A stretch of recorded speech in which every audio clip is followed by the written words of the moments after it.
आज से मैं यहीं रहूंगा, उन बच्चों को खुद प्रशिक्षित करूंगा ताकि वो बच्चे बिहार के समाज में जाएं, लोगों को ये बताएं कि जब आपके साथ अन्याय होता है तो अन्याय करने वाला जाति नहीं देखता है। होली तक 1 लाख ऐसे बच्चों को तैयार करेंगे जो बिहार के गांव-गांव में जाएं और लोगों को इस बात के लिए जागृत करें, उनकी चेतना को पुनर्जीवित करें कि मेरे भाई जाति, धर्म और नाली गली से ऊपर उठकर अपने और अपने बच्चों के भलाई के लिए, उनके बेहतरी के लिए, पढ़ाई के लिए, रोजगार के लिए वोट दोगे, व्यवस्था बनाओगे, तभी तुम्हारा जीवन सुधरेगा। पुलिस तुम्हारे बच्चों को लाठी से मारती रहेगी और तुम 4 किलो अनाज के चक्कर में, जाति के चक्कर में पड़कर हिंदू मुस्लिम बनकर इन्हीं नेताओं को वोट देते रहोगे। वही है जो पहले थी। बिहार में सत्य और न्याय आधारित व्यवस्था बने, उसके लिए जो लड़ाई, जो संघर्ष शुरू किया गया है, उसको और धार दिया जाएगा। अभी तक एक प्रशांत किशोर हैं।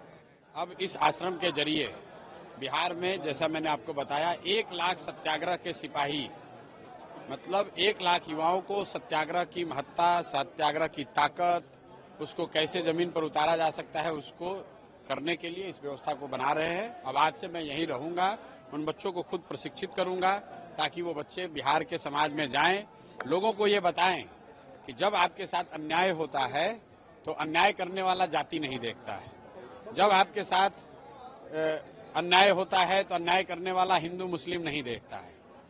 व्यवस्था से अन्याय हो रहा है, वो जाति और धर्म के आधार पर नहीं हो रहा है। जो भी गरीब है, जो भी सामान्य परिवार है, उसके साथ अन्याय हो रहा है। तो ये सत्याग्रह के सिपाही इसी आश्रम से निकलेंगे और होली तक 1 लाख ऐसे बच्चों को तैयार करेंगे जो बिहार के गांव-गांव में जाएं और लोगों को इस बात के लिए जागृत करें, उनकी चेतना को पुनर्जीवित करें कि मेरे भाई जाति, धर्म और नाली गली से ऊपर उठकर अपने और अपने बच्चों के भलाई के लिए, उनके बेहतरी के लिए, पढ़ाई के लिए, रोजगार के लिए वोट दोगे, व्यवस्था बनाओगे, तभी तुम्हारा जीवन सुधरेगा।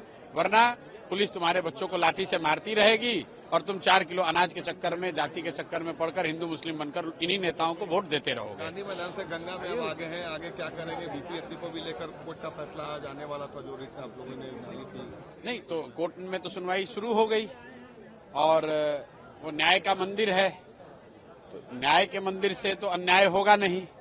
तो हम लोग का ऐसा मानना है कि छात्रों के साथ अन्याय हुआ है तो निश्चित तौर पर न्यायालय से बच्चों को न्याय मिलेगा, ऐसा मेरा मानना है। और हम लोग उस लड़ाई को लड़ेंगे और साथ में जो लोकतांत्रिक तरीका है, जो रास्ते गांधी जी ने बताए, जब गांधी जी सत्याग्रह करने आए, जब वो चंपारण में थे, तो उन्होंने न्यायिक लड़ाई भी लड़ी और समाज के स्तर पर भी लड़ाई लड़ी। तो सत्याग्रह के रास्ते को अपनाकर इस लड़ाई को गांव-गांव तक पहुंचाएंगे, समाज के हर वर्ग तक पहुंचाएंगे। क्योंकि सिर्फ बीपीएससी अभ्यर्थियों के साथ अन्याय नहीं हुआ है, ये तो हर 2 महीना पर पेपर लीक होता है, हर 2 महीना पर यहाँ पर घुसखोरी का कोई न कोई ऐसा मामला आता है, हर दिन बिहार का कोई न कोई युवा मजबूरी में बिहार से पलायन कर रहा है, हर दिन जो बिहार के बच्चे स्कूल में पढ़ने जा रहे हैं वो पढ़ नहीं रहे, खिचड़ी खाकर घर आ रहे हैं। तो ये समाज के हर उस वर्ग के साथ जिसके साथ अन्याय हुआ है या जिसको लगता है कि उसके साथ व्यवस्था न्याय नहीं कर रहा है, उसकी आवाज बने। और वो आवाज कौन बनेगा? वो बिहार का युवा बनेगा। तो उन युवाओं को सत्याग्रह के लिए प्रशिक्षित करना, तैयार करना, यही इस आश्रम का प्रमुख लक्ष्य है। और होली से पहले आप देखेंगे 20 तारीख से, आज से 3 दिन के बाद आप आएंगे तो आप देखेंगे यहाँ वो व्यवस्था पूरी बनी दिखेगी। चूंकि आज प्रशासन ने पहले 3 दिन हम लोग को अवसर नहीं दिया तो ये व्यवस्था अभी बन रही है, लेकिन 20 तारीख से ये व्यवस्थित तरीके से हर दिन यहाँ से 4000-5000 बच्चों को प्रशिक्षित करके सत्याग्रह का से उनको जोड़कर उनको नीचे बिहार के समाज में प्रेरित किया जाएगा कि बिहार में व्यवस्था को बदला जाए। एक आखिरी सवाल है, नीतीश जी के स्वास्थ्य को लेकर अभी आपने कहा कि एक मेडिकल बुलेटिन जारी किया जाए कि उनकी कंडीशन क्या है? बिल्कुल, क्या लगता है? बिल्कुल, देखिए, आप पत्रकार हैं, अगर कोई आपके मानसिक स्वास्थ्य को लेकर टिप्पणी हो तो मेडिकल सर्टिफिकेट आपको देना पड़ता है। अगर कोई सिपाही की भर्ती होती है उसकी मेडिकल जांच होती है, कोई नौकरी मिलता है, शिक्षक बनता है, उसका मेडिकल जांच होता है। मुख्यमंत्री को लेकर पिछले 2 साल से यहाँ ये चर्चा आम है कि नीतीश कुमार मानसिक तौर पे स्वस्थ नहीं है, लोगों का नाम भूल जाते हैं, उनको जिलों का ध्यान नहीं रहता है, अपने सहयोगियों का ध्यान नहीं है, कौन सा फाइल देख रहे हैं ये नहीं पता चल रहा है, ये चर्चा आम है। लेकिन पिछले 14-15, हमने कभी इस पर टिप्पणी नहीं की है, लेकिन पिछले 14-15 दिनों का जो मेरा अनुभव रहा, जो व्यवस्था से मुझे संकेत मिले, लोग ये बता रहे हैं कि उनकी मानसिक स्थिति ऐसी है ही नहीं कि वो कोई निर्णय ले सके। तो मैंने कहा कि ये बिहार के मुखिया के लिए ये बहुत घातक बात है कि बिहार का मुखिया ऐसा आदमी है जो मानसिक तौर पे स्वस्थ नहीं है।